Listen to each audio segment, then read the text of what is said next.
Hello ladies and gentlemen, and welcome back to D-Day with me, Dave Pumphouse, commanding 30th Corps.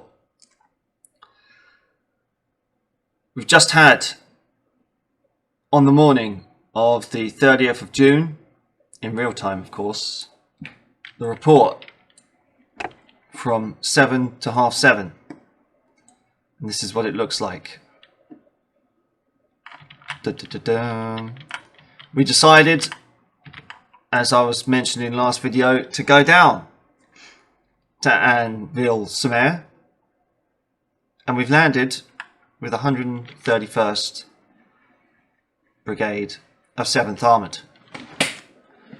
Now, I'm a little bit perplexed because I thought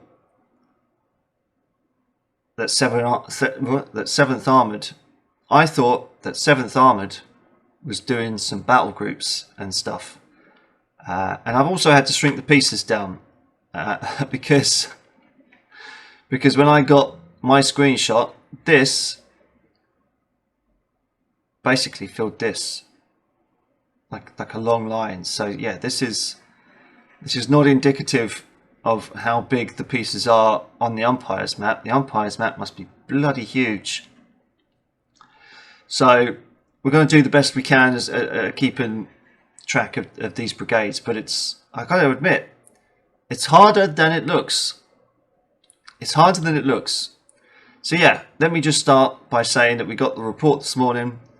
We've landed in the vicinity of Anville-sur-Mer, and I've given the orders to the umpires that I want to search for the Beachmaster, and I want to find where the nearest brigade or division HQ is, because we still have not heard anything. Actually, that's a lie. Let me start again. So, after the last video that I made, we received word, finally, from 3rd Division. He didn't say very much. He basically said all brigades are moving inland as expected.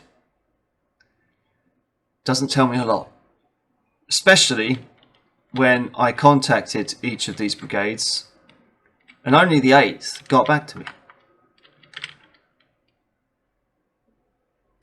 And they said that they were still fighting this bunker here after 2 hours. So they were suffering heavy casualties and finding it very, very tricky indeed. And yeah, us command types, me and Dempsey, were sitting on the battleship with some radio contact with the general for 7th Armoured and saying, look, we need to go down there. We need to go down there and find out what's happening. 9th Brigade, that I think is here because, yeah, 185th is in the middle, I think. 9th Brigade, we don't know what's going on in the vicinity of Anville-sur-Mer. They could need help. They may be in trouble. They may need tank support to break through whatever defences they've got around Anville-sur-Mer. Let's just go down there. Or at least that was the attitude of 7th Armoured. And I had to say to him, yeah, you're probably right. And then we get down here, and the umpire reports that the landings were uneventful. Looks like the beach is cleared. So, I guess 9th Brigade is moved along here somewhere, I guess. So yeah, that will hopefully allow 131st to move through Anville-sur-Mer, get on the road, and make their way down to Coutances and over to Saint-Lô. We also sent a message to this guy, Collins, in charge of 7th Corps, saying we're going to meet him at La Créterie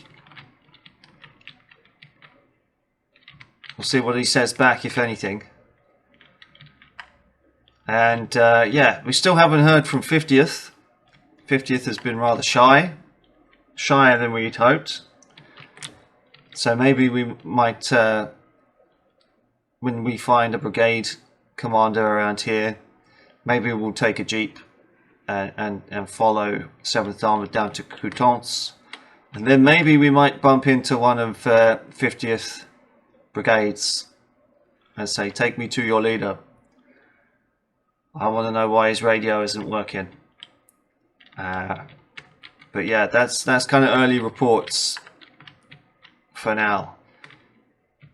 I'm sure more will come flooding in through the day, and in that case then I'll just have to edit the video.